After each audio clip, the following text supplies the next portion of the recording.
Magandang araw. Itago niyo na lang po ako sa pangalang Irene. 29 anyos na sa kasalukuyan. May isang anak habang ang asawa ko naman ay nagtatrabaho bilang isang oil reserve controller sa ibang bansa. Palaging sinasabi ng mga taong nakakahalubilo namin na malaasukal daw sa tamis ang sweetness naming mag-asawa. Isang bagay na kinakatuwa ko rin naman. Nung nasa Pilipinas pa lamang kasi ang mister ko, ay hindi siya nagkulang na iparamdam sa akin ang iba't ibang klaseng love language na kaya nitong gawin. Kung kaya naman feeling ko ay spoiled na spoiled talaga ako sa kanya ng mga panahong yun. Ngayong malayo na ito sa amin at abala sa kaliwat ka ng trabaho sa abroad, daig ko patuloy ang na-homesick kahit hindi naman sana ako ang dapat na makaramdam nun, kung hindi ang aking asawa. Hindi ko kasi mapigilang huwag maikumpara ang nangyayari ngayon sa unang buwan nito abroad. Noon halos hindi kasi matiis ng asawa kong huwag akong kausapin araw-araw. Kung kaya naman madalas maaga kaming naghahapunan para mapaglaanan ko ito ng oras. Pansin ko ang excitement nito noon kapag nagkukwento siya ng mga bagong ganap nito sa trabaho. Habang kung minsan ay nagdadrama ito na namimiss niya raw kami ng mga bata. Mahal, kumusta ka na? Busy ka pa rin ba sa trabaho? Mag-chat ka na lang kapag oras na ng pahinga mo, okay? Pinagmasdan ko ang mga chat ko sa kanya isang araw ang nakararaan. Nasin niya ang lahat ng ito pero wala akong natanggap na reply mula sa kanya. Kahit sana simpleng hi, hello o emoji man lamang ay wala talagang dumating. Sinubukan kong bisitahin ang profile nito. Updated naman yon at may lumitaw pang ang tag photos sa kanya. Gustuin ko mag-isa-isahin yun pero mas pinili kong huwag na lang ituloy ang binabalak ko sa takot na baka mas lalo lamang sumama ang loob ko kapag nagkataon. Ang totoo, ayoko namang mag-demand ng kahit ano sa mister ko dahil alam kong abala at pagod din talaga ito sa trabaho. Tama na sa akin na nabibigyan niya ng sapat na importansya ang mga pangangailangan ng anak namin sa eskwelahan. Pero syempre bilang asawa, hindi ko rin maiwasang huwag makaramdam ng lungkot sa tuwing hindi natutuloy ang oras na para sana sa aming mag-asawa. Hindi naman ako uhaw sa atensyon ng mister ko. Sadyang namimiss ko lang ang madalas naming lambingan noon. Minsan, kinakabahan ako dahil aminado naman akong guwapo ang aking asawa. Matangos ang ilong niya at medyo chinito ang mga mata nito. Hindi hamak na matalino rin ang mister ko. Maputi at matangkad. Isang bagay na alam kong agaw atensyon sa mga kababaihang naghahanap ng lalaking mapapangasawa. Ayon pa nga sa kwento nito, marami daw ang mga babaeng nagkakandara pa sa kanya noong nag-aaral pa lamang ito ng high school hanggang sa tumuntong ng kolehiyo. Kaya naman hindi na nakapagtataka kung marami ding nagpapapansin sa kanya ngayong ilang milya ang layo namin sa isa't isa. Pero tulad ni mister, kahit na may anak na ako ay hindi pa rin naman nagbabago ang korte ng katawan ko. Sexy pa rin akong tingnan katulad nung dalaga pa ako. Sabi nila, sa unang tingin ay may pagkakahawig daw kasi kaming dalawa ni Ina Raimundo. Maputi lamang akong babae, habang si Ina Raimundo naman ay morena.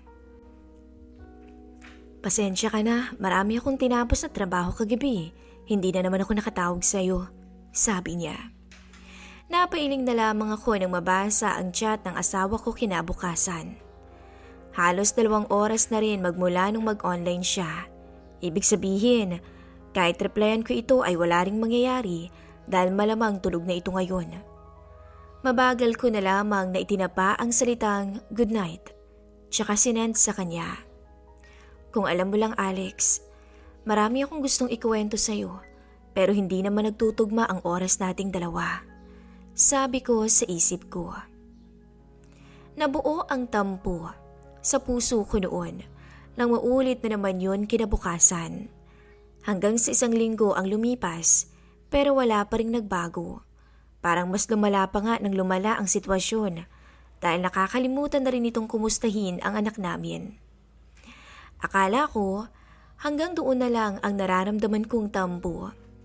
Pero mas lumala pa yon nang muli kong bisitahin ang profile nito sa social media.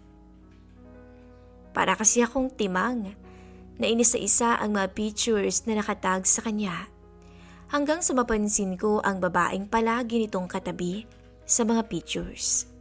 Wala namang akbayan nangyari sa mga kuha.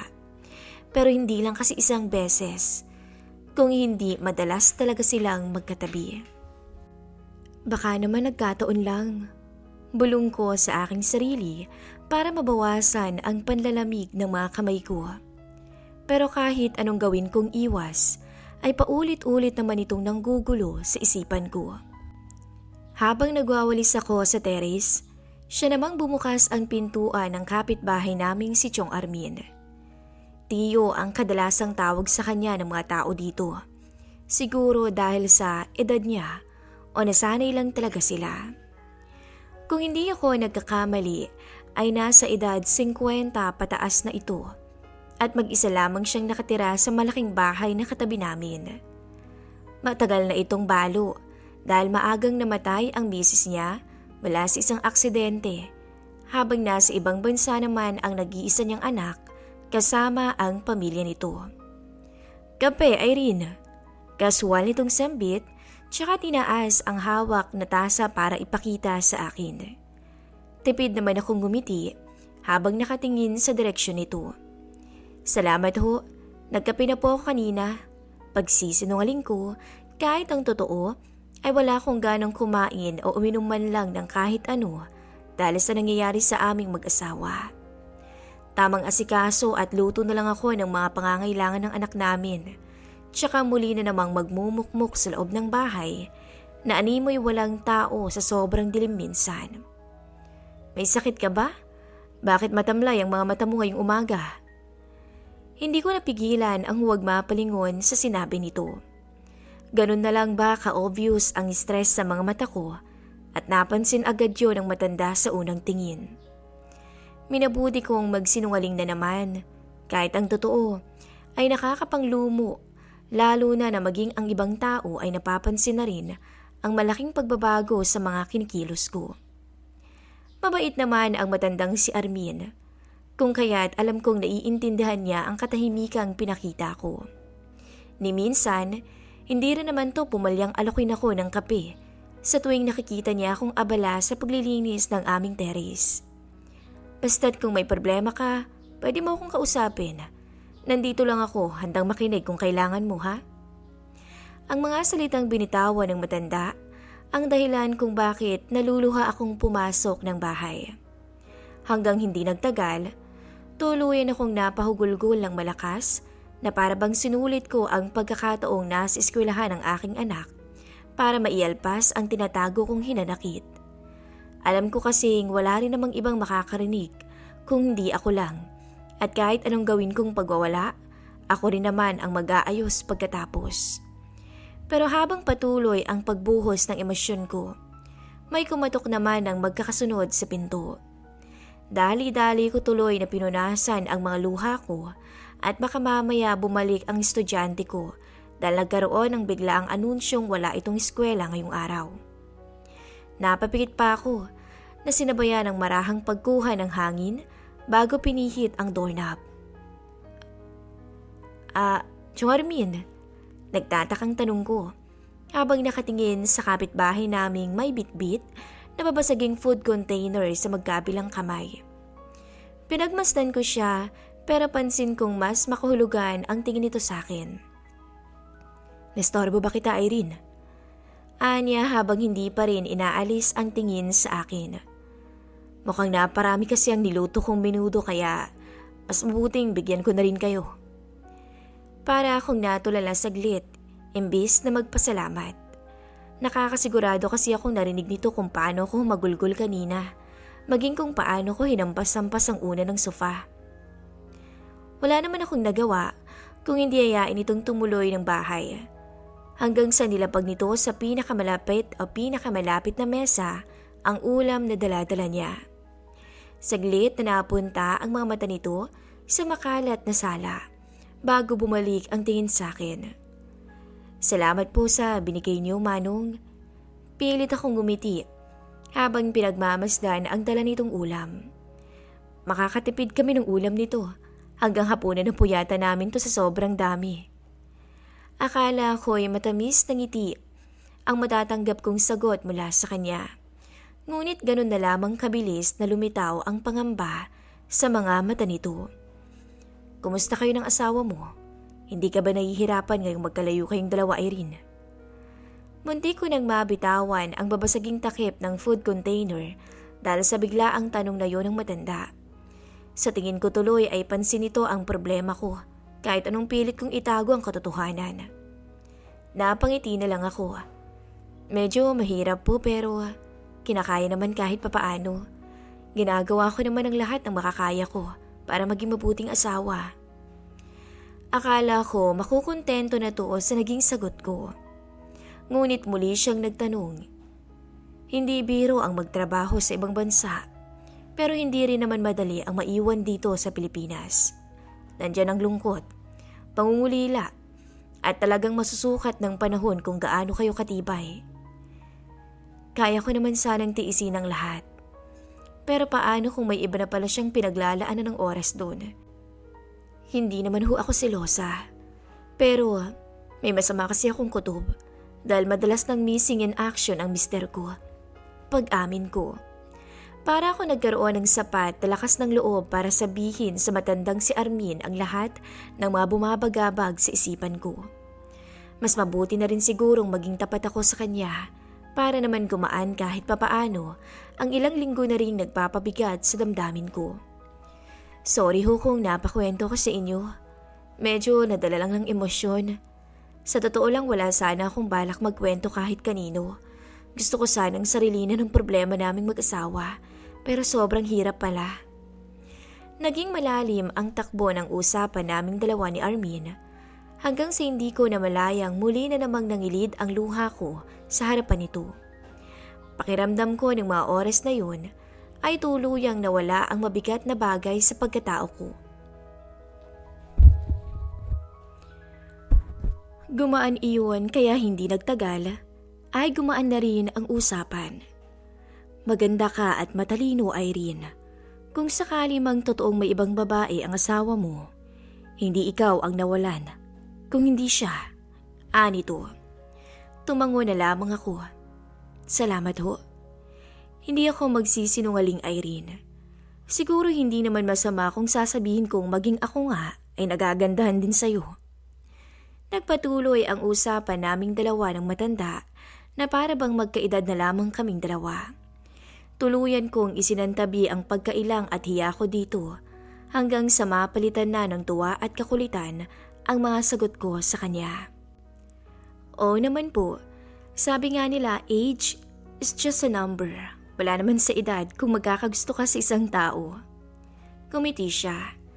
Hindi pa naman ako matanda, Irene. Mas malakas pa nga ako sa kalabaw at hindi ko rin kailangang kumain ng balot o uminom ng kahit na ano para tumibay ang tuhod ko. Kapwa kami natawa sa takbo ng usapan hanggang sa napailing na lamang ako sa harapan nito. Sayang naman ho, hindi kasi tayo nagkakilala nung single pa ako.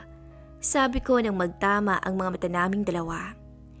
Natahimik ito saglit hanggang sa hindi malamang kadahilanan ay bigla na lamang tumagal ang katahimikang namayani sa pagitan naming dalawa. Hindi pa naman huli ang lahat. Pwede pa naman kitang agawin sa mister mo. Oras na saktan ka niya at maniwala ka sa hindi, Irene. Kaya kong tumbasan ang husay ng mister mo pagdating sa kama. Pansin ko ay nagkaroon ng ibang kahulugan ang huling mga salitang binitawan ng matanda. Ganoon na lamang kabilis na nilukob ng hindi maipaliwanag na alab ang katawan ko na sinabayan pa ng mabilis na pintig ng puso. Dapat maging masaya ka, Irene. Dapat minamahal ka at hindi sinasaktan. Dapat hindi ka pinapahirapan ng ganito ng asawa mo kung mahalaga ka talaga sa kanya. Para akong naistatwa sa pwesto ko nang dumapo ang magkabilang haplos ng matanda sa aking braso. Para bang nagsasabi iyon, natuluyan na akong nagkaroon ng kakampi sa problema ang kinakaharap ko. Pero kahit anong gawin ko, parang wala yata ako sa tamang huwisyong ituring na ganun lang ang kasalukuyan nitong kilos. Kusa na lamang tumigil ang paghinga ko, sabay pikit ng mga mata matapos itong ilapit ang mukha sa akin hanggang sa tuluyang magdikit ang mga labi naming dalawa.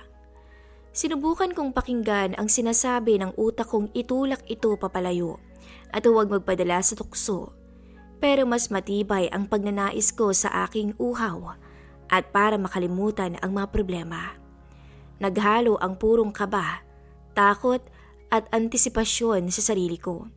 Sa kabila nun, hinayaan ko pa rin bumaba ang halik ng matanda sa leeg ko hanggang sa tuluyan ko ng makamtan o makalimutan na ako'y babaeng pamilyado na. Kalimutan mo munang may asawa ka, kahit ilang minuto lang, Irene. Isipin muna nating nagkakilala tayo sa tamang oras. Tuluyan akong nawala ng imik nang hawakan niya ang magkabilang pisngi ko at saka ako unti-unting niyakap. Walang pag-aalinlangan, walang pag-aatubili niya akong sinuyo ng malambing na halik. Sa huli, namalayan ko na lang ang mga suot ko na isa-isang nalaglag sa sahig. Hanggang sa umabot ako sa puntong tuluyan kong binukas ang mga binti ko para magparaya sa matandang kapitbahay namin. Hindi ko inasahang tuluyan akong matatangay ng emosyon ko ng mga oras na iyon. Hanggang umabot sa puntong napayakap na lang ako sa matanda, sabay napakagatlabi dahil sa husay nito na kahit ang mister ko talaga ay hindi kayang pantayan. Buong akala ko nga habang buhay kong pagsisisihan ang kasalanang nagawa ko sa aking asawa. Pero nang muli kaming magkausap at aminin nito sa aking totoo ang hinala ko, ay nasabi ko na lamang na tamang pumatol ako sa isang lalaking handa akong irespeto at mahalin. Masakit pala na malamang pinagtaksilan ka ng taong pinagkakatiwalaan mo o pinagkatiwalaan mo habang buhay. Buong akala ko kasi, binuo namin ang pangarap nitong makapag-abroad at mabigyan ng magandang buhay ang anak namin ng magkasama. Pero handa pala itong talikuran ang pinagsamahan namin ng ganun kadali. Kaya naman pala wala na akong natatanggap na chat o tawag mula sa kanya dahil totoo ang busy na ito, hindi sa trabaho, kundi sa babaeng palagi nitong kasama sa trabaho. Sa kabila nun, nangako naman ako sa sarili kong itataguyod ko ng maayos ang aking anak kahit wala ng tulong ng dati kong asawa o kahit ng matandang lalaking handang tumayong padre de pamilya sa nasira kong pamilya. Hanggang dito na lamang po ang ibabahagi kong istorya ng aking buhay. Maraming salamat po at magandang araw.